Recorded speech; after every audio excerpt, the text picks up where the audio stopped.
Hello, hello, hello, everyone. Happy Wednesday. So, I am super excited to have my next guest back on the channel today. James has been with us on the channel before. We had a really great discussion last time, and so many of you asked for him to come back and be on the channel again. And this is perfect timing because James sent me an email with everything going on with the death of Ruth Bader Ginsburg and what's going on with the Supreme Court. James absolutely has some thoughts on this and is going to help us think through the historical context around the Supreme Court. So I'm hopeful it's going to be a really, really great discussion. Welcome back to the channel, James. Happy to have you. Thank you. It's great to be back. I appreciate it. Absolutely. So maybe we could just start at a super, super high level. And I guess I kind of want to get your thoughts. When you heard that Ruth Bader Ginsburg had passed away, what were kind of some of your initial thoughts about what we were about to experience as a country? Yeah, that was my basic thought as well, to be honest. I was like, oh no. Well, it's interesting because Ruth Bader Ginsburg, for me, is somebody that I haven't always ideologically agreed with or agreed with on constitutional matters. But I do think that overall and historically, she's been a really important part of the court. She's done a lot for this country. And I made sure that my stepdaughter knew about Ruth Bader Ginsburg, among other justices. I had her watch the documentary about her a couple years ago and the biopic that came out a year or two ago. And in fact, I will actually admit to you that I think the biopic is better because, really? Yeah, and I'm never that way. I think documentaries tend to be better, but the documentary is more politicized than the movie. I would recommend them both, but I personally think that the movie did a better job of presenting her story in an apolitical way, which I think is really important, especially for somebody who is important to the court. Absolutely. I had to tell you, I really enjoyed the movie. I remember I watched the movie. I was sitting in a theater in New York City. I was there on the trip and had a couple extra hours, and I didn't even want to go and see it. And I ended up being the only thing I was interested in. And there was a tear going down my cheek at the end. And I won't ruin it for anyone who hasn't seen it, but there's a final scene I found very moving. But maybe we can start there because I posted a video the other day on my channel talking about how much I admired Ruth Bader Ginsburg for her contributions. And I got so many comments saying, Carlin, what did she even contribute? What did she do? So can you give us, a little bit of an overview about the contributions of Ruth Bader Ginsburg and why we should, and how we should maybe view her in retrospect? Well, it's, now and for the past handful of decades, it's now easy to forget that women as recently as the 1960s couldn't have their own credit card. Yeah. Right. So we've come so far in such a short period of time, and this is true in many matters, that we forget how recent that history is. And Ruth Bader Ginsburg did a lot for the advancement of women in very clearly legitimate and ethical terms of establishing women as fully fledged American citizens. And so that's in regard to their rights economically, professionally, their rights as parents, all sorts of things. It's almost hard to summarize her influence because it has been so massive. I think a lot of people on the right are hesitant to give her her due because she was a lawyer for Planned Parenthood. Because of her overt support for Roe v. Wade and things like that some conservatives are not comfortable with. However you feel, or however anybody feels about that issue, the facts remain that she was very important and she did a lot for women, which means she did a lot for the country. Absolutely. And I can already see someone in the chat saying, Carlin, I already left you a detailed comment explaining why she had no contributions at all. And I think what's important to understand about her is her contributions did not start when she got onto the Supreme Court, right? They started way before that. Right. The reason why she became an important choice was because of the work she did long before she was on the bench, especially at the Supreme Court level. So as it sounds like I did, had kind of an instant gut reaction of like, oh no, when you found out that she had passed. Why did you have that reaction? I think because definitely for the past 10, 20 years, and then much more so in the past few years, the Supreme Court has become so politicized that, and I think both parties and members of both parties are both guilty of this. I don't know if one is more guilty than the other, but they've begun to treat the Supreme Court like it's a political body. Mm-hmm. And in its design, it's not meant to be. It is not a political body. It can become politicized, and it can become politicized from within as well. I admit that, because it's made up of human beings. But the whole intention of the Supreme Court has kind of become lost on all sorts of people, including our own elected class. Mm-hmm, mm-hmm. Have forgotten that the court is supposed to be an apolitical institution. Well, and would you argue that, I mean, honestly, not just the Supreme Court, but the legal system in general is supposed to be an apolitical institution? People are supposed to be held, like they're supposed to be treated equally under the law. It shouldn't really be as something that politics even enters into. Am I right? Yeah, I think that the sort of view of the American system as it's supposed to be is that you have degrees of difference between the left and right. But the place people are supposed to be able to come together are on constitutional matters. And the judiciary are meant to be the guardians of our Constitution. And that means it's supposed to be beyond politics, just as the Constitution is beyond politics, or is supposed to be. But we increasingly, over the decades, have gotten two major political parties who, in different ways, only like certain parts of the Constitution. I think both parties have done this. And because of that, that's been part of the politicization of the Constitution and therefore the court. Mm-hmm.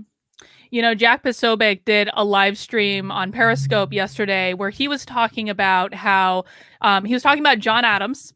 And one of the things John Adams did before he became one of our founding fathers was he defended the soldiers that fired the shots in the Boston Massacre, the British soldiers. And this was incredibly controversial because obviously that was a highly emotional moment. Everyone wanted to see them basically get the death penalty. And John Adams stepped in and he said, these men deserve a defense, and not just like a half-hearted defense, like a full defense. And he ended up getting, I believe, most of them off in the course of that.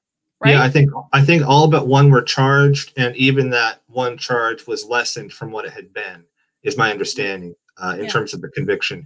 Yeah, John Adams is a very important figure for that reason, and he's a good example of the revolution itself, because his cousin Samuel Adams was such a radical that he was more of a "you're on my side or you're my enemy" kind of figure. Whereas John Adams, when he decided to turn and become a supporter of the revolution, it legitimized it because people had known how ethically centered he was, including in the example of him defending the British soldiers of the Boston Massacre. It proved that he had thought through this process. He had really considered the situation before becoming a radicalized revolutionary. And it's that sort of temperament that we're needing right now. Mm-hmm, mm-hmm. So when would you say that the Supreme Court started to become politicized in the course of our history? Oh, at least as early as 1803. Oh, wow. So it's been a while. Yeah. Well, so Marbury v. Madison is the decision where the court kind of underscored its position as being the arbitrator of what is and what is not constitutional. And there's a lot of debate over whether they had the power to do that. Part of my work right now is laying out the evidence that actually it was already, judicial review as it's called, was already well established even before that decision. But that was a political battle as well as a legal battle, because President Thomas Jefferson, who was on the other side of that debate at the time, was very much against that idea. And there was a politicization because Thomas Jefferson came in as arguably the first sort of populist president. We forget today that Thomas Jefferson was the most pro-democracy of the founding fathers. And when he won the presidency in 1800, him and his Republican Party, different Republican Party from today. Yes. Actually, a forerunner of the current Democratic Party, so it gets confusing. But Thomas Jefferson and his party swept the election of 1800. And by doing that, they created a much more democratic country. In response, people on the other side who were not necessarily anti-democratic, but were concerned that popular majorities were going to go too far with their power, started to exercise their positions, including John Marshall at the Supreme Court, and saying, like, look, popular majorities are good when they're sensible, but it's not as though we can't have checks against popular majorities. And so that was a really important case for legal history, but also it could be where politics began to get involved, because that decision was a reaction to sort of the popular moment of Jeffersonianism at the time. Mm-hmm. Now, the court has had much more controversial decisions over the years, and we can talk about that, but the politics involved goes back almost to the beginning. Mm-hmm. Mm-hmm. I don't know if that's like a comforting, I kind of almost feel like that's a comforting thought. Yeah.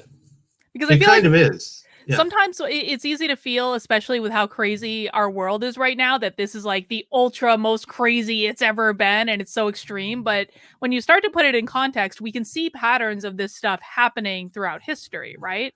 Yeah, well, you can also use that election of 1800 as another example. We are incredibly divided right now, and I don't want to dismiss that. That's very real. But in the election of 1800, which was the sitting president John Adams versus the opponent Thomas Jefferson, who was also the vice president at the time, because that's how it worked back then, their speeches and their writings, and especially the newspapers that backed each one, because their media was as partisan then as ours is now. The pro-Adams papers accused Jefferson of that if Jefferson won, he would promote rape and incest to the Republic, that he was a pro-rape and incest figure. So it wasn't extreme at all. Yeah, not extreme at all. And the Jefferson papers accused John Adams of being a hermaphrodite. So I love history. Yeah, so these political divisions and the mudslinging go all the way back. Mm-hmm, mm-hmm. Now, you used a term just a second ago that I want to make sure that everyone understands what the term is. You said judicial review. Yeah. What do you mean by that term? Judicial review, meaning the power of the judiciary, but specifically the Supreme Court, essentially to rule on duly enacted legislation, ruling it unconstitutional. Mm-hmm. So being a check against, but that also stands for the executive, and that's for state laws as well as federal laws. So whether it's a legal act done by an executive or done by a legislature, the courts, and specifically the Supreme Court, can strike it down. And I connect this in my work, I connect this with this Thomas Aquinas philosophy, which actually goes back even to Augustine, which is the idea that an unjust law is no law at all. Mm-hmm. And in our system, a law must be constitutional. You must be able to derive a logical and rational connection to an enumerated power in the Constitution for a government to be allowed to do it. Mm-hmm. And if our Congress passes a law that doesn't reach that bar, it's the role of the Supreme Court to say, you might have passed that law, but it's not really a law and nobody has to follow it. And therefore, it's null and void. Yeah. You sent me over something to read of your work, and I'd like to just read a little passage from it if I can. You said, this brings into focus the objective of this thesis. The American judiciary has come to represent a unique and essential aspect of the American project, defender of the Constitution against the inappropriate and illegal aims of the executive and legislative branches of both state and federal powers. Perhaps the most important of all, however, is an altogether different inherent feature of the court and of its judicial review power, which is the judiciary's role in to act as an instrument of rights theory against the unconstitutional and even undemocratic elements of the American regime. Mhm. So how does this thesis overlap with what you see happening to the Supreme Court, kind of like right in front of our eyes? What, like, help us link these things together? Oh, okay. Well, maybe to do that, we need to talk about this politicization some more. In Okay. Like I said, the Supreme Court was not constructed to be a political body the way the others are, and supporters of either party, and even some independents, to be fair, are guilty of acting as though, I guess I'll put it this way, too many people act as though the Supreme Court is the third house of the legislature. Mm. Right? They act like there's the house with the most people, and that's the House of Representatives, and then the next house, which is the Senate, has 100 senators, and then there's the third house that has 9 justices. But that's not how the court works. The court is not only an undemocratic body, it's intended to be an anti-democratic body. And so when people think of the court and judicial nominations in political terms, Democrat versus Republican, conservative versus progressive or liberal, they are undercutting, they are subverting the very idea of what the court is supposed to be. Mm-hmm. If Which that makes is, sense. yeah, it was. So if I can just bring this together, just because I'm Please. dumb and slow sometimes. Yeah, right. So what the court is supposed to be is this body that acts as that functions to judicial review, right? Yeah. To look at laws that have been passed either at the federal or the state level to say this is constitutional or this is unconstitutional. Right. Yeah, absolutely. And in my work, I'm positioning it amongst rights values because judicial review as a power of the Supreme Court became really, really important throughout, especially the 20th century and into the 21st century. And that's partly why it got politicized. Because it became more central to people's lives. A Supreme Court decision became more, it suddenly had more immediate ramifications. Think about Board versus Brown of Education, or Brown versus Board of Education in the 1950s. In one decision, the segregation of the races in public schools was erased. It had immediate impacts. Now, to be realistic about its history, it didn't begin to get enforced everywhere as immediately as it was supposed to be. But the decision was made and the ball began to roll, if you will. And many decisions over the past 50 to 100 years that have been through the court have really shaped our culture. And so it's understandable why the stakes are seen as being so high with the Supreme Court and who's on it. And we are better, in part of my thesis is that we are better for having a court that practices judicial review, because historically, at least for the past 50 to 100 years, it's expanded the recognition of rights for people in that period of time. So it's a really important power. It's a really important body, but because it is an anti-democratic check, people should not be looking at it as, I want all democratically appointed justices or all Republican appointed justices.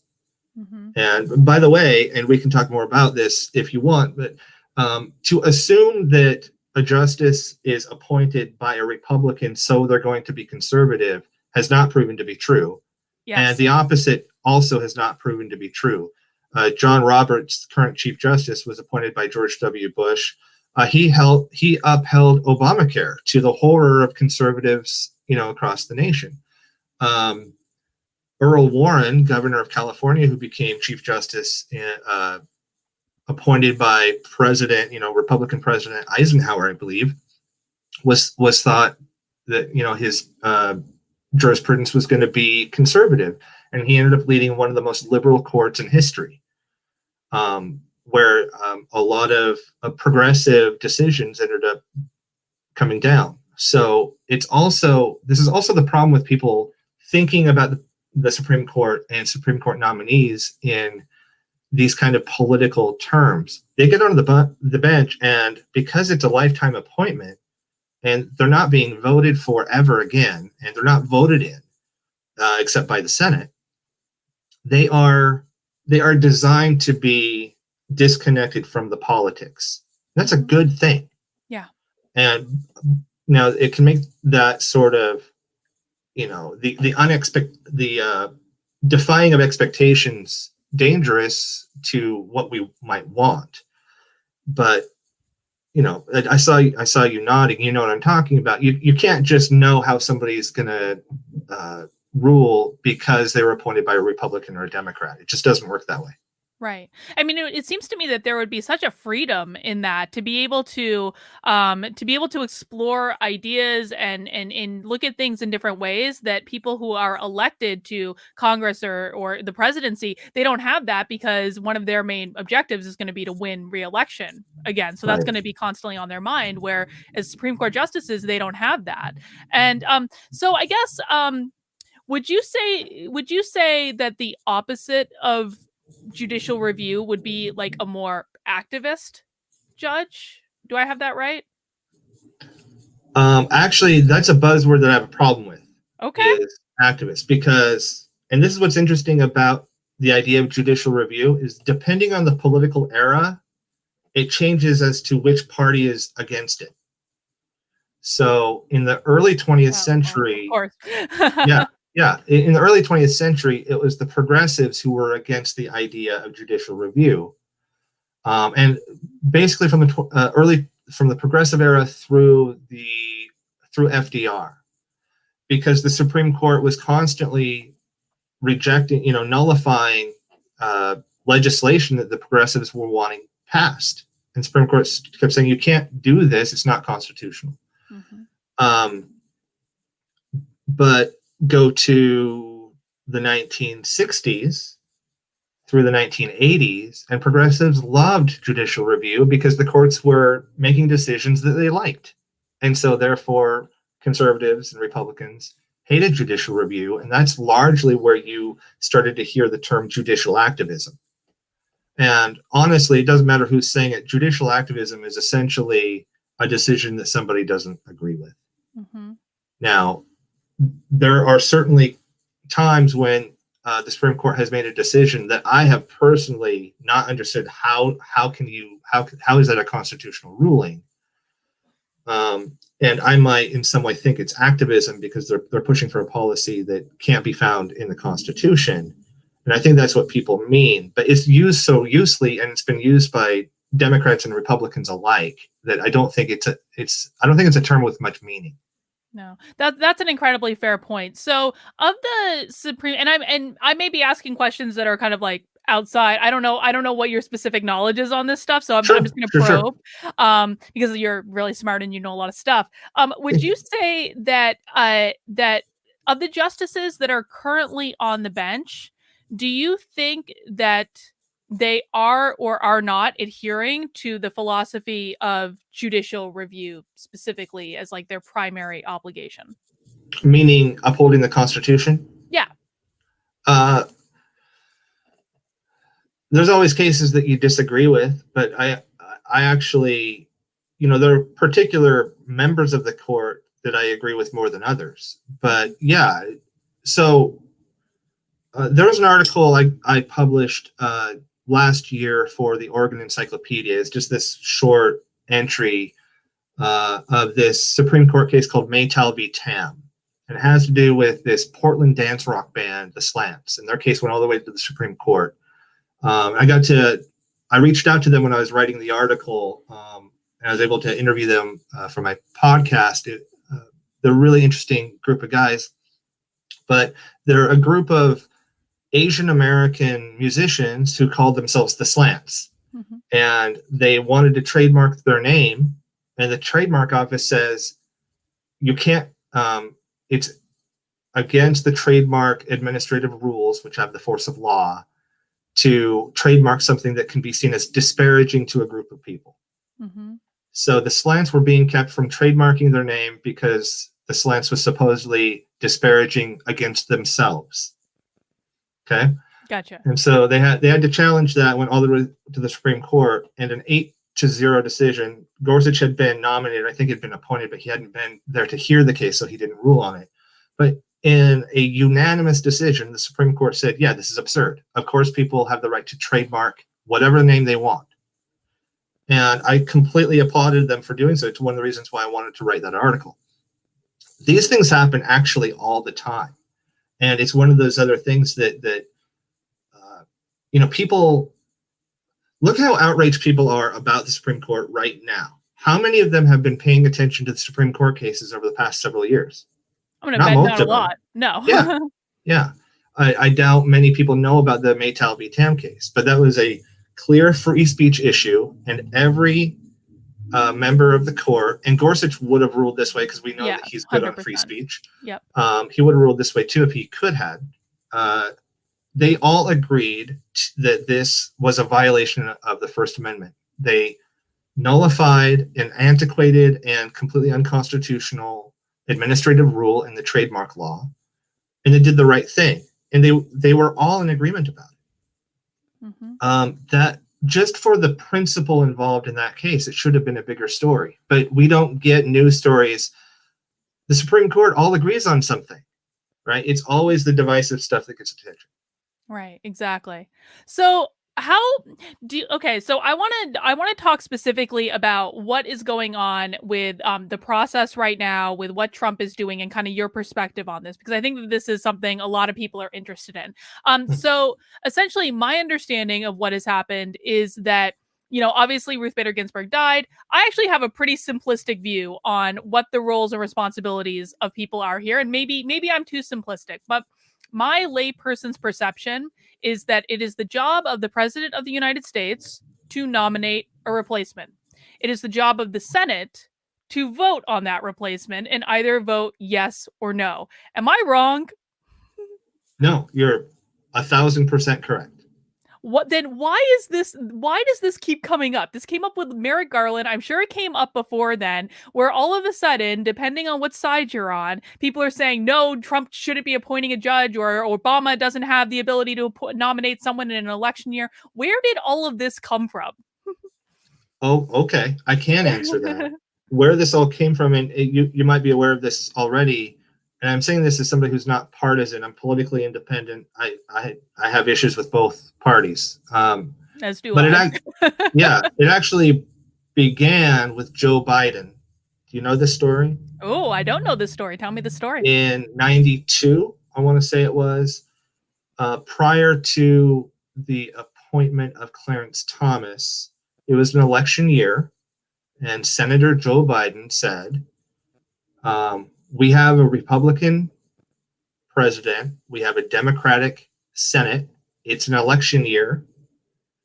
We should vote for the election before a Supreme Court justice is appointed. This started with Joe Biden in 1992. Now, it then laid to rest. It was ignored. George Bush Sr. Nominated Clarence Thomas, and they had what was the ugliest confirmation process until Kavanaugh a couple years ago. So it was ignored, but it was first postulated. The idea was first presented by Joe Biden in the early 90s.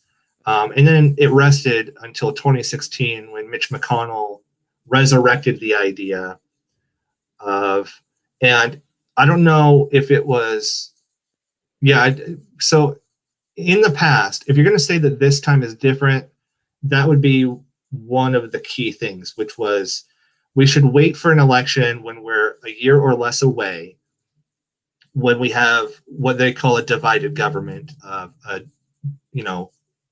One party controls the Senate, one party controls the White House. I think that's a really bad idea because you're already beginning to politicize the Supreme Court when you do that. So I think it was a horrible idea, even on those grounds.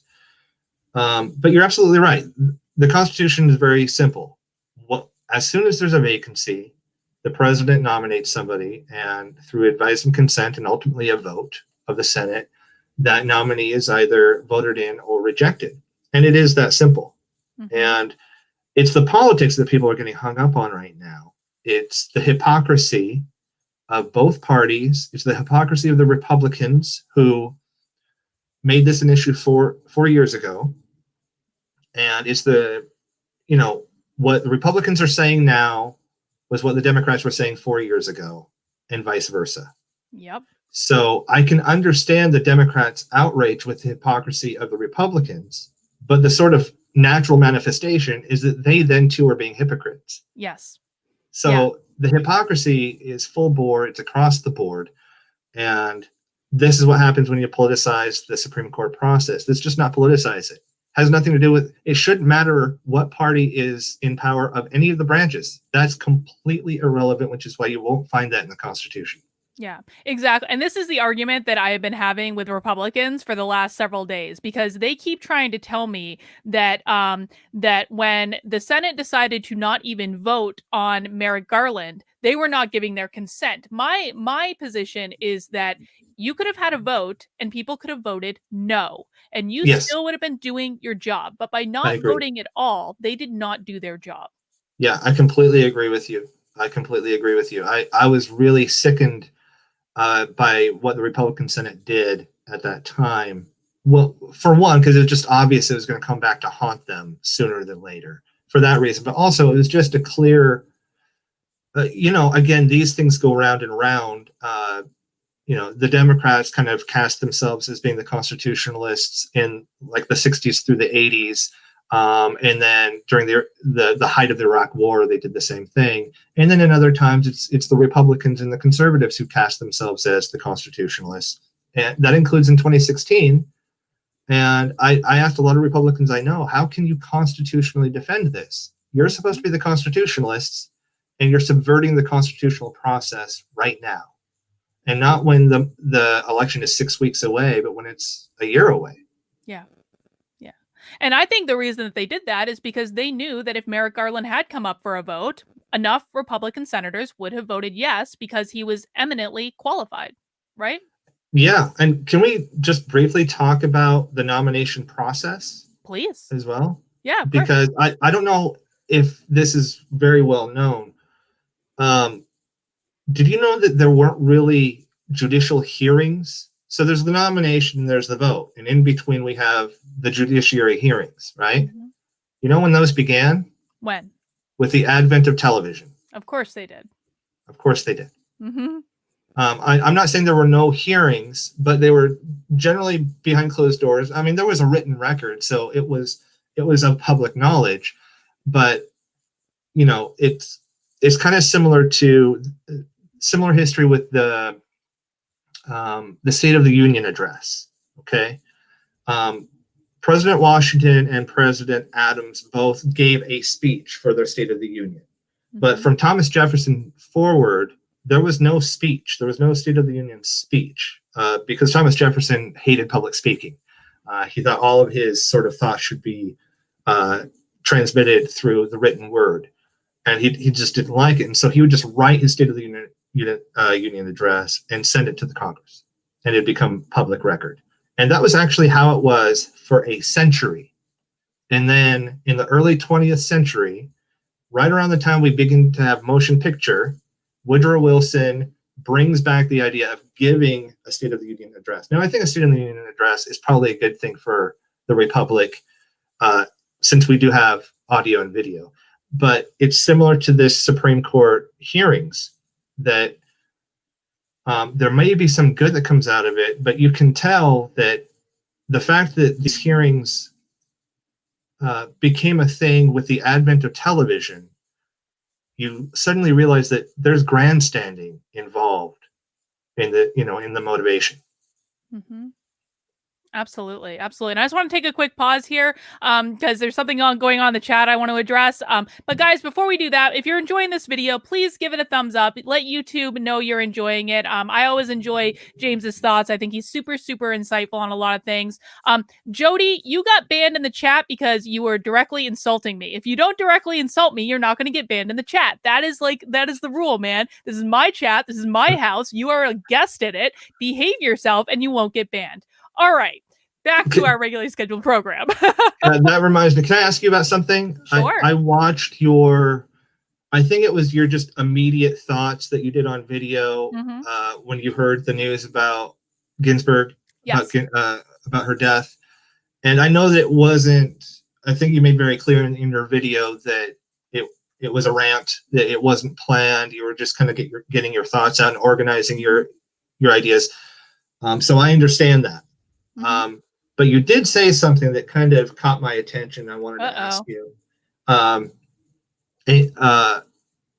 which was, and I think your point was a very good one, because you said something like, can't we just have the weekend to kind of mourn her passing and to be Americans and just, a public figure who's been important to our government and to our culture has passed. Can't we just have the weekend? I really liked when you said that. I would have taken it like an hour or two.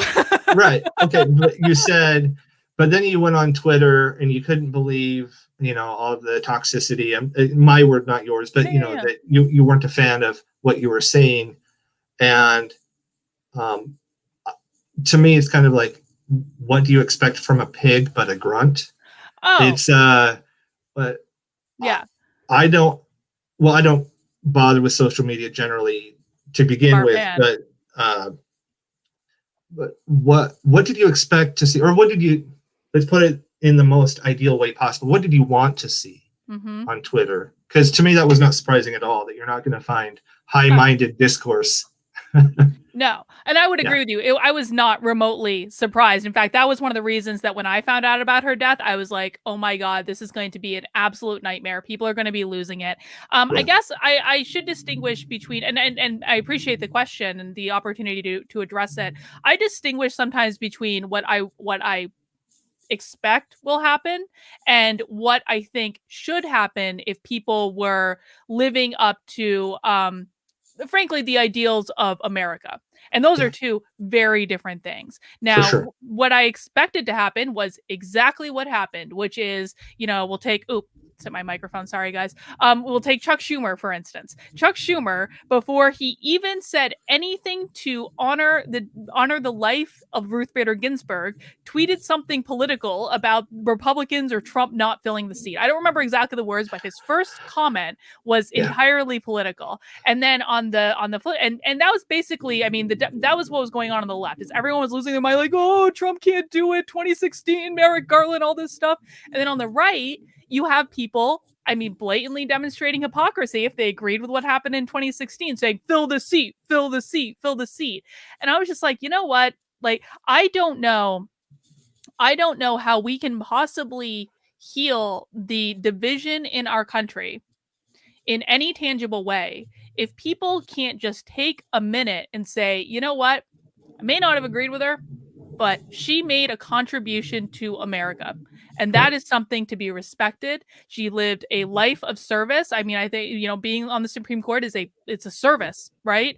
And I think that should have been respected. Now, was I surprised it was not, especially in the land of Twitter, which is, not real life and is generally an awful place to be? No, I was not surprised at all. Right. Right. So do you think that reaction, I mean, just looking at that, obviously the founders did not have, Twitter back in the 1800s, but I mean, is that sort of reaction kind of typical for what happens when a seat opens up? No, I mean, it's only in the past handful of years has it become like this.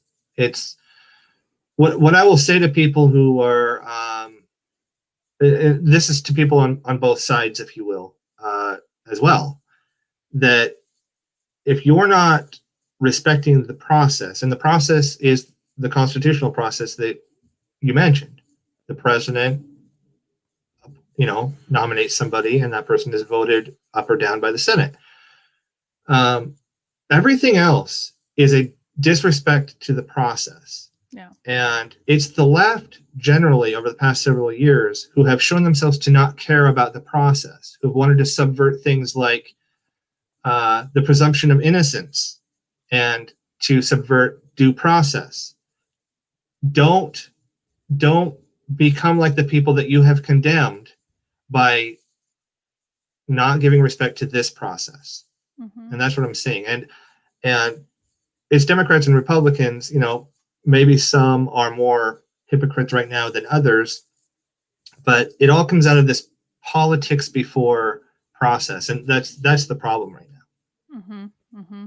So just to kind of put a fine-tooth point on it, you as a historian who understands these things better than many of us, thinks that Trump is completely within his job description to nominate someone right now to the Supreme Court. Well, it's not even a legal question. It's just a matter of fact that he is completely within his constitutional authority to do that. Mm-hmm. People can debate whether he should, but the law and the Constitution, that the law kind of works from, is clear. He is completely within his authority constitutionally to do that. Mm-hmm. And one of the things I really respect about Trump, too, is we know exactly from the list of who these nominees are going to be, because he's already said, I suppose he could make a different decision, I suppose, but he was very transparent before he was elected. He says, these are the people that I have on my list for the Supreme Court. He's already got another list, I guess, planned or released at this point. Is that something that presidents typically do very transparently, or is this kind of an anomaly?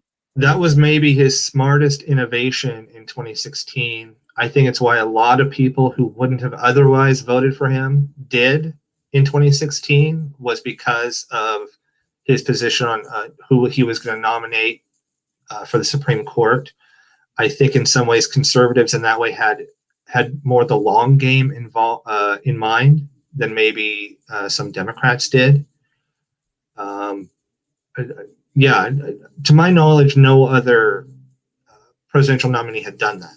Mm-hmm. And I think it was very smart of him. And I think it's why he did it again. And no matter what one thinks of Trump, whether they support him or not, I think just as a matter of sort of historical fact, I have issues with his nomination of Kavanaugh, and it's not over the controversy.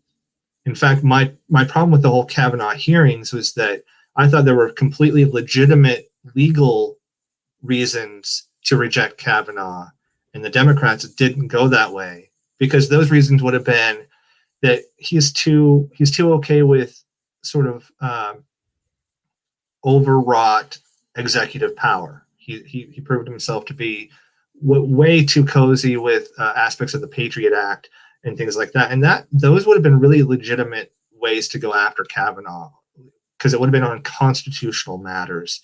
And Democrats didn't do that because, when their person is the executive, they want that person to have all that power. So they're not going to do that. Anyway, I think what's beyond dispute is that maybe the greatest thing that Trump has done as president, and this is a nonpartisan sort of observation, is his nomination of Neil Gorsuch. Gorsuch, I like Neil Gorsuch. Is an amazing justice. Yeah. I liked him from the very beginning, even back when I was like, vote blue no matter who. I hated Trump. I was like, okay, Neil Gorsuch is like not that bad. Like, I'm cool with Neil Gorsuch. Tell us about him. Well, he's just wonderful. He's really good on free speech matters. He's really good on anti-authority matters. And his record, if there's been a dispute, say between an authority figure, a government official, or a cop, and somebody who was at the hands of that authority, he has always sided with the citizen over the government official. He's very good on those matters, and he's actually very close. In those ways, he's very close to people like Sotomayor on the bench. Mm-hmm. And those two, again, you would think these two are completely apart because one was appointed by Trump and another was appointed by Obama. But in fact, those two are really good civil libertarians. They care about the individual rights of people in this country. So yeah, Gorsuch is probably, in my view, one of the undeniable accomplishments of the Trump administration. No matter what else happens, Gorsuch was a phenomenal pick in my view. Mm-hmm. So we like Gorsuch. We maybe don't like Kavanaugh. I was not a fan of Kavanaugh either, honestly, and and partially for the reasons that you said, but partially, and I understand that what he went through was very stressful, and I get that. But when you are a nominee for the Supreme Court, like I expect you to carry yourself in a certain way when you are in hearings in Congress, and whether or not you're being fairly attacked or unfairly attacked. And I just did not like the temperament that he showed in those hearings, regardless of whether there was validity of the hearings or not. So of course, Kavanaugh were kind of like meh. Talk to us about, like, I guess let's talk about some of the other justices on the Supreme Court real quick, and then I have some other questions about the next Democratic scheme, which is going to be stacking the court, allegedly. I don't know if you can speak to those, but I have questions. Yes. What do you think about some of the other people that are on the court right now? I'm not the biggest fan. Probably Sotomayor I like the most, who was, so-called on the left, and Gorsuch so-called on the right. Not a big fan of Kavanaugh, really. Elena Kagan has been kind of surprising. In the introductory chapter of the thesis I'm working on, I talk about this case that actually just came down this year, which had to do with the Sixth Amendment and the right to trial by jury. And 2 states of the Union had been practicing the convictions of people with non-unanimous jury decisions. And that was finally struck down by the Supreme Court just this year. And Elena Kagan was in the minority who wanted to uphold that decision. Really? People would assume, well, she's on the left, she would be against this, but she's one of those people who really prizes precedent. And there's a reason to want to uphold precedent a lot of the time, because as a judicial body, you don't want to kind of be with the wind. You want to have a solid foundation of matters, and you want there to be a sort of standard that things aren't going to change for sort of minor reasons or fleeting passions. But yeah, Elena Kagan actually voted to uphold non-unanimous jury convictions, which is kind of appalling in my opinion. Mm-hmm. But she was in the minority on that, and so she didn't win that one. Let's stick to that for a second, because I actually really appreciated this passage in what you sent over to me about this case specifically. And I think that the fact that Elena Kagan did not support this decision, and she was appointed by Obama, right? Yeah. So, I mean, I think it's kind of ironic, and I just want to read, I believe this is from Gorsuch's ruling on this. He said, "Why do Louisiana and Oregon allow non-unanimous convictions? Though it's hard to say why these laws persist, their origins are clear. Louisiana first endorsed non-unanimous verdicts for serious crimes at a constitutional convention in 1898. According to one committee chairman, the avowed purpose of that convention was to establish the supremacy of the white race. And the resulting document included many of the trappings of the Jim Crow era: a poll tax, a combined literacy and property ownership test, and a grandfather clause that in practice exempted white residents from the most onerous of these requirements. Adopted in the 1930s, Oregon's rule permitting non-unanimous verdicts can be traced to the rise of the Ku Klux Klan and efforts to dilute the influence of racial, ethnic, and religious minorities on Oregon juries. In fact, no one before us contests any of this. The courts in both Louisiana and Oregon have frankly acknowledged that race was a motivating factor in the adoptions of their states' respective non-unanimity rules." And so one might say that Elena Kagan was making a rather racist decision not to put a stop to those. Would you say? Well, I'm being a bit facetious, and I know you're going to bring it back. Well, the reason why I opened that chapter with that decision is it's a very recent decision that kind of underscores my point that Supreme Court power of judicial review in many ways comes down to rights, protection of individual rights, and the right to a fair jury the Supreme Court has recently affirmed means it necessitates a unanimous conviction. Convictions must be unanimous. So I do disagree with her in her opinion on that decision, because it seems like the majority knew that the rights are the priority. That's the matter that really is really important here. She decided that precedent was more important than individual rights. And again, that's pretty interesting, because she's cast as this, leftist, Obama nominee. But for her, in this decision, at least, precedent was more important than this essential right of trial by jury.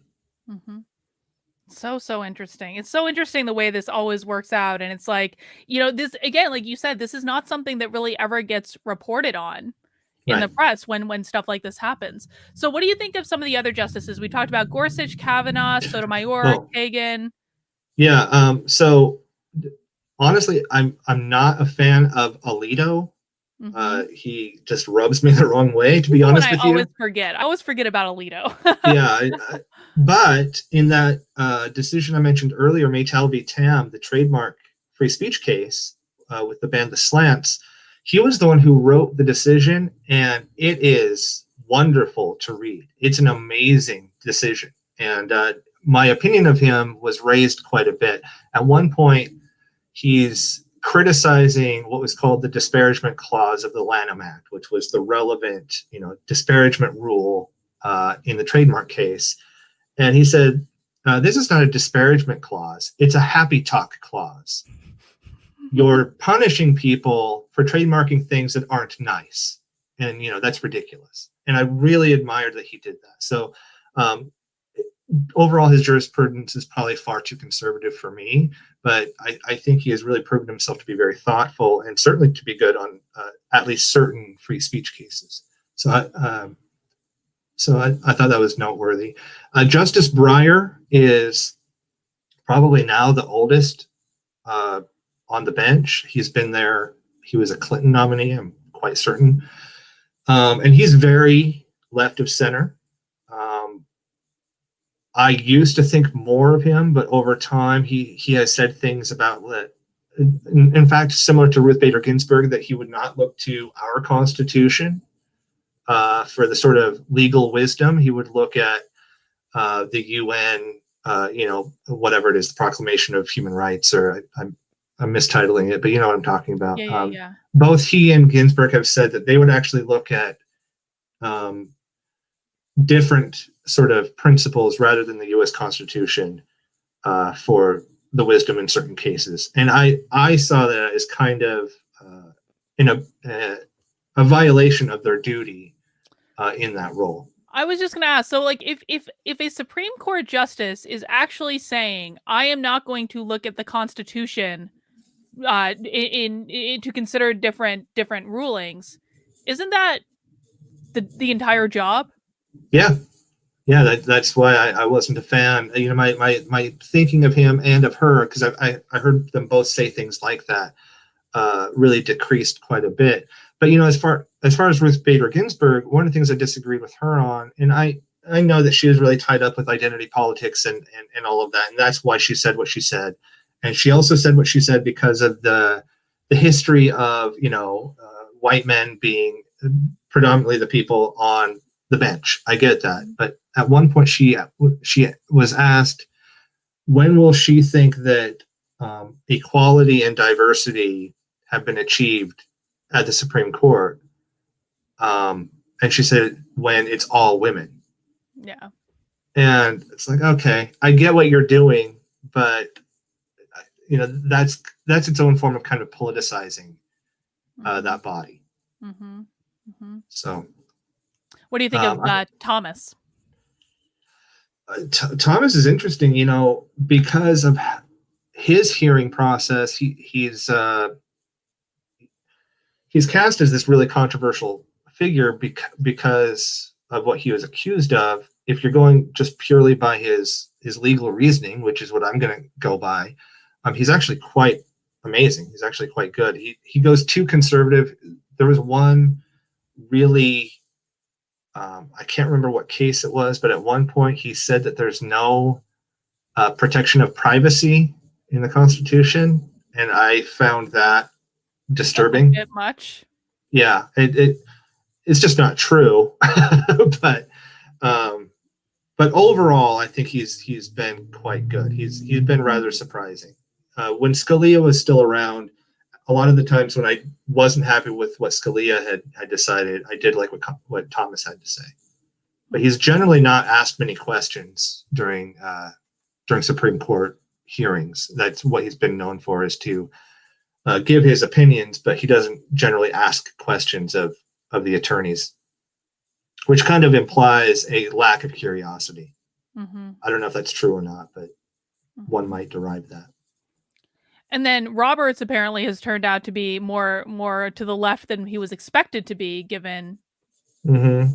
I think, yeah, without getting too kind of inside baseball on the history part of it, I wondered if he's trying to be a modern day John Marshall, in the sense that this idea of consensus building, like, I'm going to go beyond my personal feelings and I'm going to side with the so-called other side as much as my side in order to build consensus and to be unpredictable and all this kind of stuff. I think the problem with that, I'm all about building consensus, but the problem with his approach is that he does it in such an erratic way that you don't really know what his principles are. Most of these other people, you might disagree with them, but you know where they stand, and you know that they're sincere in their beliefs. And Robert's kind of wishy-washy sort of approach, I think, has disappointed people on all sides. Mm-hmm. Mm-hmm. All right. Well, we're about to get a new justice added to the court, we think, because Trump is fully within his rights to nominate someone. And it sounds like you're saying that the Senate, because the Senate didn't always have hearings, that wasn't always a thing until television, they aren't even really obligated to have hearings. They're just obligated to vote. Am I right? Right. That's correct. Do you think they're going to have hearings? Oh, of course. Yeah. Yeah. For one thing, it will slow down the process. And, Democrats will want to kind of gum up the works, if you will. So it'll slow the process, but maybe not long enough. But there's that reason. But the bigger reason that I already mentioned, which is the grandstanding. That's often what these are for. Mm-hmm. Do you have any predictions about who the nominee is going to be? Well, it's going to be a woman, and three of them have been mentioned. Amy Barrett is one. She's the one who's getting a lot of attention in sort of the conservative press, but I think she might be too conservative to get the votes. I'm sorry, I was looking at them the other day, but I'm not as familiar with the nominees. I basically decided, there's a lot of noise. I'll wait till the person is nominated, and then I'll look into their background, basically. Mm-hmm. No, that's probably a good call. But so, I mean, it looks as though Trump is probably going to have the votes, I would think. Yeah. Because I don't think he would nominate someone without knowing exactly whether or not he had the votes. And so I think we can expect that whoever Trump does go through with is more than likely going to get confirmed. Am I right about that? Yeah, especially since they can't filibuster. Harry Reid got rid of the filibuster for judicial appointments several years ago. And to be fair, Mitch McConnell warned him, okay, I'm going to use that too. And that means we'll get people through with a bare majority. So in some ways, Democrats brought this upon themselves by getting rid of the 60 vote rule several years ago. Isn't that always the way it is? Yeah, and people might have different opinions on that. For some people, a bare majority is enough, and some people think, well, it's kind of a reasonable bar to require 60 votes. I can kind of go either way on that. I see the merits of both arguments. In my perception of this is that, Harry Reid originally got rid of that. And tell me if I'm completely off base. But I think that Harry Reid originally got rid of that because the Democrats didn't want to actually negotiate and compromise with Republicans to be able to appoint judges. And maybe if they had just stopped and looked at the bigger picture and had actually worked to bring at least some Republicans over onto their team, they wouldn't have needed to get rid of that. Am I wrong? Well, you're correct, but I will push back because I feel like with recent events, it can sound like I'm being harder on Democrats than I am on Republicans. But I feel like this is a case where it should be remembered that Republicans were stalling on all sorts of Obama's judicial appointments, and they were basically putting up roadblocks to all sorts of judicial nominees, and that is partly where the motivation came from to lower the bar of for judicial appointments. So this problem is owned by both parties. Mm-hmm. Mm-hmm. So they're both equally stubborn when they want their way. Oh, of course, yeah. Equally stubborn, equally hypocritical. Yeah. All right. So now I want to get into the next topic. But before we do, guys, I just want to do another quick pause. Remind you that if you're enjoying this conversation, please give it a thumbs up. Consider subscribing to the channel if you haven't already. This is James's second time on the channel. I'm sure he will be back many more times because I just enjoy talking to him. So why not? So please hit subscribe if you haven't already. Turn on those notifications. All right. So Trump is probably going to get his third Supreme Court justice. And what the Democrats are talking about now is stacking the court. So Yeah. Can you explain to us what is going on with this idea? Horrible idea. Absolutely dreadful idea that I think a lot of people thought wouldn't come back. Stacking the court, I'm hearing it called stacking the court. It was called packing the court for the longest time, but more recently people are saying stacking the court. Regardless, this was an idea by FDR in the 1930s when, like I said earlier, the Supreme Court wasn't passing a lot of his New Deal legislation. And so he said, fine, I'm just going to start making increase the number of justices on the bench, and by doing so, I'll suddenly have enough justices who agree with me, and we'll start passing. We'll start ruling that this legislation is constitutional. Mm-hmm. What happened was, and this happens a lot between the executive and legislative branches and the judiciary, is that something like that is simply presented, and the Supreme Court hedges. And they start making decisions that are a little bit more agreeable. And then in that case, that got FDR to back off. And he ended up not trying to pack the court. But historically, just across the board, people over time came to understand that was an awful remedy, that was an awful idea for a solution. And it's somewhat surprising. I began to be concerned about it if you remember the early presidential debates from a year ago. Democratic nominees started talking about this again. Yeah, and Pete Buttigieg started talking about it, I think. Yeah, it really bothered me. And so I'm not exactly surprised that they're talking about it again under the circumstances, but it's a terrible, terrible idea because, again, they're looking at the Supreme Court as though it's a democratic body. It's not supposed to be. It's not supposed to be, your party's in power, and so you should have a 60% majority on the Supreme Court. No, that's not how it's supposed to work. Mm-hmm. So is the idea of stacking the court that they're just like, okay, well, let's live in the fantasy land where Biden wins the election for just a moment, that horrible fantasy land that I don't even really want to think about. But Biden gets in and says, okay, well, I hate that Trump got 3 Supreme Court nominees, so I'm just going to put 5 more people on the Supreme Court. Is that basically what we're talking about? Yes. Yeah. And the problem with that is, where then does it end? Yeah.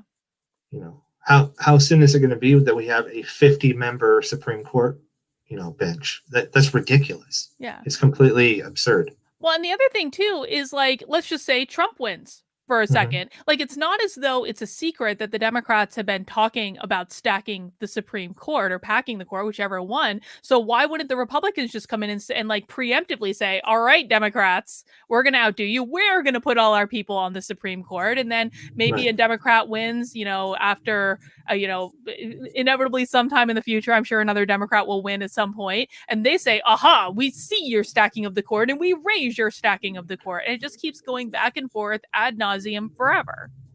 Yeah, well, and then the court will have no meaning at all, because it will be a third house of the legislature. Mm-hmm. I mean, who wants that?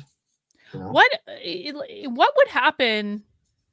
What would happen? I mean, that almost seems like the Cold War, right? It seems like you've got 5 nukes, so I'm going to make sure I have 10 nukes, and then like that's kind of like what it is. Like, what happens if we were like to vision this for a second? What would happen to our society if the Supreme Court ended up being a little mini version of the Cold War between the two political parties? Do you think?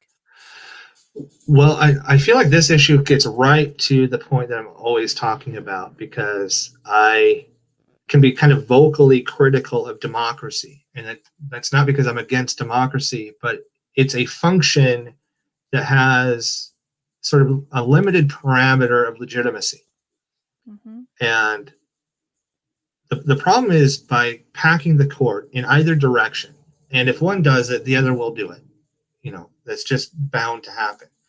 But what's going to happen is that the reason why judicial review, the reason why the Supreme Court has come to be an important voice in our system is because, save for a constitutional amendment, they are the final word on what the law is. We need a body that has that power, because we need to be able to rely on our laws. If our laws are sort of up for whatever the majority sees fit at the time, that's not law. It becomes fleeting, and we become a banana republic is what happens. The rule of law needs to be stable, needs to be reliable, and that means there's going to be decisions that people don't like sometimes.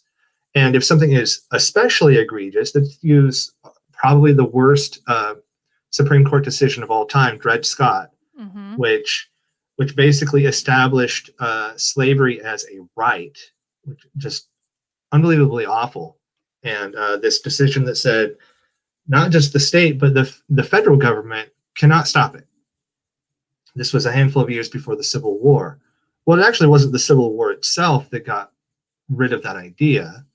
And it wasn't the Emancipation Proclamation. It was the 13th, 14th, and 15th Amendments. It was the constitutional amendment process that changed it. So it's not like the Supreme Court is the actual final word. If they do something absolutely especially egregious, we can still change it. But barring something absolutely terrible, we need something that, generally speaking, provides the last word of what the law is, so that we can have a society that is stable. If we pack the court, we won't have that. Mm-hmm. Mm-hmm. Do you see a reality anytime in our near future where the Constitution is amended? No, but I think that this would be a really good candidate. It's the threat of packing the court is that there's nothing in the Constitution keeping both parties from doing it. So if we can have a bipartisan movement that says, you know, let's have a constitutional amendment that preserves the 9-member court, and that no sort of fleeting politics can change that, I think that would be a very useful amendment. Mm-hmm. Do you think there's any possibility of that happening? No, I don't think there's much possibility of any amendment happening, but that would be a legitimate one in my view. Yeah. Oh gosh, why do I feel so nervous about this election and what's about to happen to our country? I feel like I think that things are going to continue to get worse leading up to the election, and I think that Yeah. I mean, maybe it's just because I'm out there a lot and I see, I think, a lot more of it than the average bear. But I mean, I'm starting to get really scared of what's going to happen in November. How are you feeling about things given all this context and what you know about our historical context? I go back and forth. I don't feel good about it, but I also know that any sort of unrest ends up being temporary. It just ends up being like, how long will it last, and what kind of damage will it do while it's happening? Mm-hmm. That's more my concern. I think people are mistaken. There are people who plan to vote for Biden who think that all of the chaos is going to end as soon as Trump's not president anymore. And I think they're dead wrong about that. I think that's completely untrue. And I think there's probably conservatives who think that as long as Trump can be reelected, that will somehow bring a sort of cultural mandate, and people will learn their lesson and realize that the kind of mainstream American culture aren't as far left as the activists want them to be. That may be true, but it doesn't mean that the unrest is going to stop. No.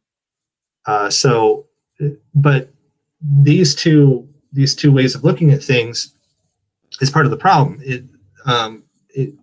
It's this partisan way of looking at problem solving, and the fact that it's spreading to the court is no good thing. But I kind of see the next several months as being, we just have to let it play itself out. Mm-hmm. And it's hard, and I wonder if your sort of anxiety about this is similar to mine, in that it's in knowing that it has to play itself out before I can really have an opinion on where things are. It's like it's not even a sinking ship, but it's like the ground is breaking underneath us. Mm-hmm. And are we going to be left standing when the earth stops shaking? That's how it's feeling right now. So it's really hard to know how to feel about the next few months. I would tend to agree with that. I mean, I feel like everything just feels so out of control right now. It feels as though neither side, frankly, is just taking a moment to look at things rationally and pragmatically, and everyone just starts screaming about what is most politically convenient to them at the time. And I mean, I don't know. I'm about to think out loud, and so I may say something stupid, and so I want to preface it with that. But my perception is, I think that I don't think the average American I think the average American kind of is in the middle. I think that they are just like everyone on partisan left and partisan right is crazy. I just want to be able to get up and go to work and live my life and not be bothered by people looting and rioting and setting fires to things. Like, I think that the average person has a pretty simplistic view, and I actually say that as a positive. And I mean, everything just feels so shaky right now. It feels like anything can set these mobs off in any place around the country at any given moment. I look at it in like Lancaster, Pennsylvania. There are riots in Amish country. So if it can happen there, it can happen anywhere. And I think that that's something that makes me feel really unstable right now. Like, I feel pretty safe in New Hampshire, but who the heck knows? We've had Black Lives Matters protests. So I don't know. I think the one thing I'm looking forward to about the election, and I don't think the election's going to be decided on election night, but at least it's an answer. Mm-hmm. It's like, this person won or this person won. Although I'm sure it'll be playing out in the courts for many months afterwards. Yeah, it might. I could also see it being thrown. I mean, the constitutional process would be, if the election is contested in any significant way, it's supposed to go to the House of Representatives, and then the House, as a collection of states, votes for the president, which in a Democratic House, that would be Joe Biden. But at least the constitutional process would be, I think there are some people, this is kind of separate from whatever the result of the election will be. I think there are some people who just want, they don't want a repeat of 2000. And this is getting back to the Supreme Court. I don't think the Supreme Court should have, not only did I disagree with the ruling, I don't think they should have taken the case at all. It's not really in their purview to rule on elections. So the process wasn't taken there. I think the bigger issue, and this is also separate from who wins or loses the election, is there's a larger matter of the historical literacy of our citizenry. Yes. And do you remember a couple weeks ago when Rand Paul and his wife was attacked leaving the RNC.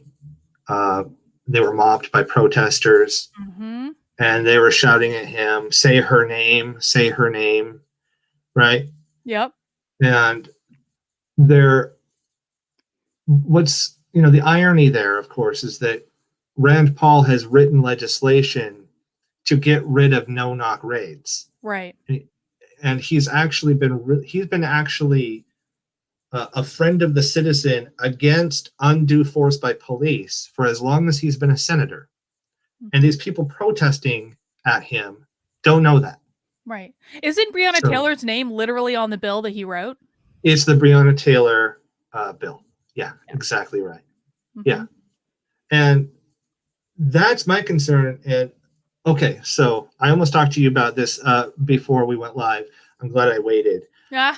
So you've probably seen some of the TikTok videos of people freaking out about the Supreme Court, right? Mm-hmm. And not to pigeonhole anybody, but it's been seemingly, they look like kind of pseudo affluent young women.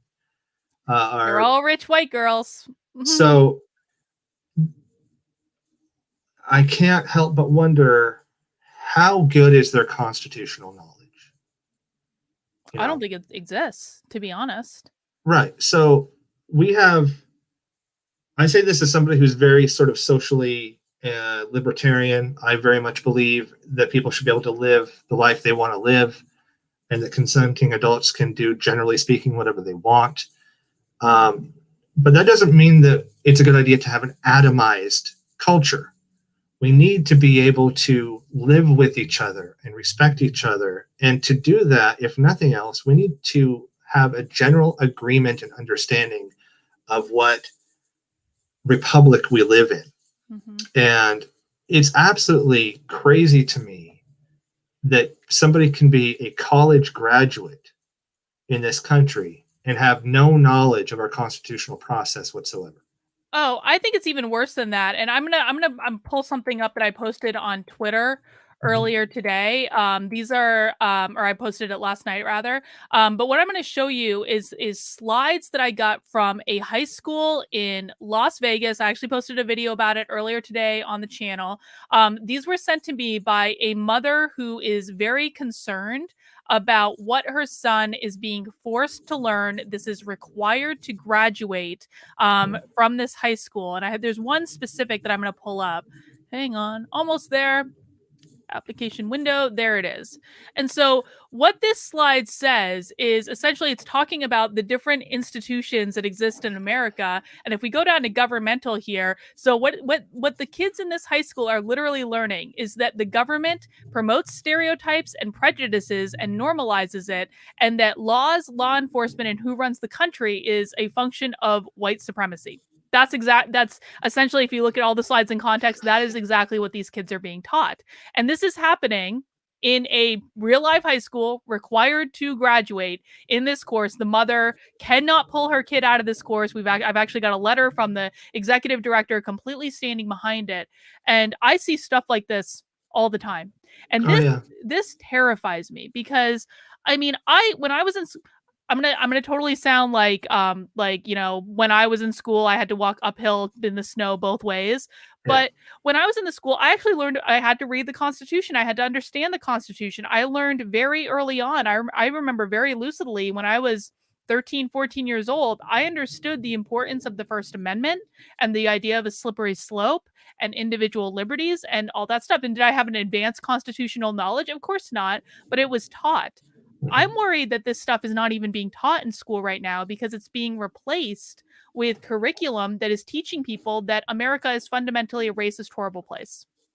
Right. Yeah. So there's kind of two problems. One is just the toxicity of the sort of curriculum you just showed me, which it's kind of astounding how critical theory and critical social justice is on its face like as racist as like a Klan rally. Yes. The way it, responsibility and obligations and time management and laws, that these are white things. It's just incredible that people can say that. So I guess by that formulation, one of our most important Supreme Court justices of the past century, Thurgood Marshall, the first African American on the Supreme Court, I guess he was an Uncle Tom because he cared about laws and he cared about the Constitution and he probably cared about time management. Probably, yeah. Unbelievable. So there's that problem that what is replacing actual civics and history education is a toxic form of racism, essentially. Mm-hmm. But in terms of what's not being taught, which is kind of more my purview, the problem with that is that you don't know what your role in society is if you don't know what government you live under. Mm-hmm. And I'm not a conspiracy theorist. I don't think that there's a cabal of people, deciding, let's make people so deluded that we can take their rights away. But the result is the same. If people don't know what their rights are, they don't know when they've lost them. Mm-hmm. And so, governments, a constitutional government defined by individual rights, which is what we have, is uncomfortable to those in power. So it's not surprising that those in power don't want us to know that. Mm-hmm. And again, that's not a conspiracy theorist sort of point of view. It's just a pragmatic fact that is the cost of us not knowing what our rights are. Yeah. And I think that's how this sort of thing can be sold back to people, is especially younger people, like, do you know what your rights are? Well, let me show you. It might blow your mind what your rights are. Mm-hmm. And maybe think about why you're not being told what your rights are. Yeah, exactly. Matthew has a question in the super chat, so I just want to take a second here. He said, I heard that when it goes to the House, the state's representation votes for the president. Democrats control the House, but do not have a majority of the states. How does that work, James? So the way that works is when the House votes for president, this happened actually when Jefferson won the presidency, it was thrown to the House. It was because he tied with Aaron Burr. Mm-hmm. And the House voted on it, and it happened a couple other times in our history. But what happens is that basically every state's representatives vote as a caucus. So I'm in Oregon, so all of Oregon's representatives vote as a block. Mm. So Oregon gets a vote, New Hampshire gets a vote, etc. And so, in a sense, it's a quasi-popular, quasi-electoral college sort of model where it's a voting amongst states, representatives amongst states. Does that make sense? Yeah. So given the makeup, I mean, I conceivably this could change depending. But Biden would win the presidency right now if they had to vote right now based on the makeup of Congress? It looks that way, yeah. Okay. Yeah. All right. Oh, fingers crossed. Jesse Jones says, I'd be interested to hear James's view on the use of the Commerce Clause to justify all sorts of federal laws. Yeah, that's a big one.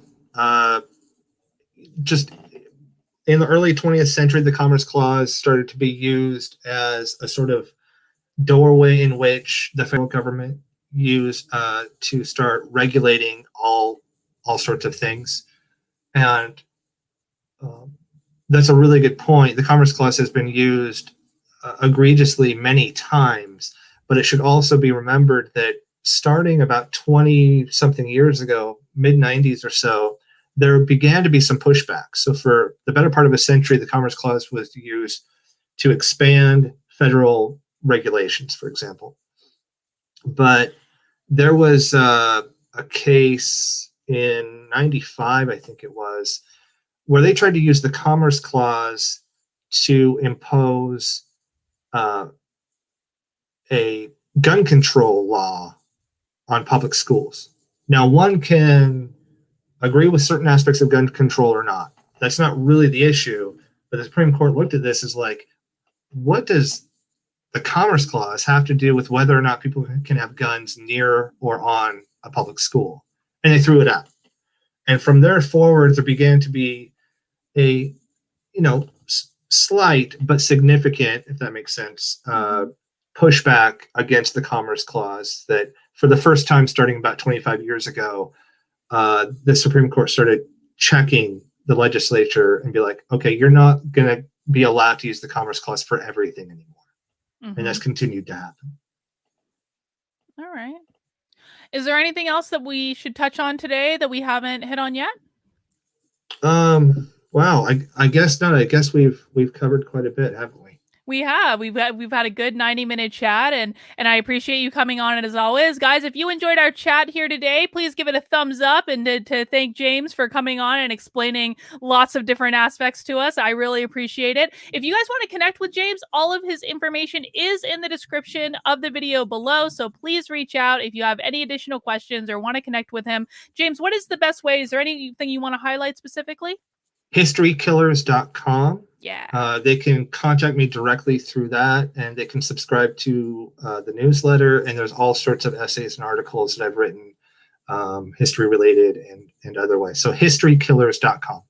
Awesome. Oh, Matthew's got one more super chat in there, but I also just want to do a quick plug. James also does write for New Discourses on occasion, which is one of our favorite websites with James Lindsay, where we explain all sorts of social justice-y things. Matthew says, how can the election go to the House if state elections are not certified because of outstanding mail-in ballots?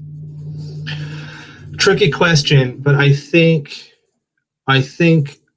if it went to the House, it would be because the lack of certified ballots. The whole point is that it goes to the House if things become such a mess, we need to solve this issue. And so it then goes to the House as a sort of default measure in figuring out who's going to be the next president. Oh my God. I am terrified. I'm absolutely terrified of what's going to happen in November. But it's all going to work out. It's one way or another. Well, and like maybe that's the best place to leave this on is like we just have to get through this. This is part of what it is. It's part of the process. It might be a little bit painful, but I mean, I firmly believe that our country is strong enough to survive almost anything, even if it gets very painful at times, right? Yes, I think if I can add to that really quickly, what we really need to look at is this election combined with the pandemic issue. That's when I start to get anxiety, it's the combination of those things.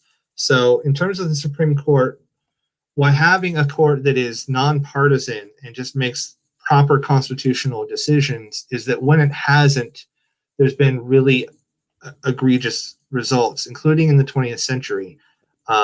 There's a relatively little known case from the early 20th century called Jacobson, I think, which was a decision that where the court said that mandated vaccination was okay. This is going to be either upheld or overruled, probably in some cases coming up, as vaccine issues become more of an issue, more relevant to us. So having some knowledge of previous Supreme Court decisions that are good and bad is useful for that reason. Because ultimately it comes back to the constitutional issue, which is how much power does the government have? How much should they be allowed to have? That's what these decisions really come down to. Mm-hmm. Well, we'll see. As Mundaniac said, it's going to be a ride. Buckle up, folks. It is definitely going to be a ride. Well, thank you, James, for coming on my channel again today. I really appreciate it. I'm sure I will have you back many more times, probably. Guys, if you enjoyed this chat, again, give it a thumbs up. Consider subscribing to the channel. I also want to do a quick plug because tomorrow I will have back on the channel Dr. Howard Asher, and we're going to be talking about Trump derangement syndrome, but we're going to do it a little bit differently this time because we are specifically specifically going to be taking questions from you. So if you have questions for Howard about how to talk to your friends and family with Trump derangement syndrome, you can submit those in advance. One of the best ways to do it is by going onto Twitter and using the Ask Dr. Howard hashtag. I also have a community post up on my channel. You can leave questions there and I will ask him. You can also submit it in my locals community. If you're in there, I usually try to take locals questions first for my supporters in there. That chat is going to be live tomorrow at 2 p.m. Eastern time. And so I hope to see many of you there. And until then, we'll see you soon, guys. Bye.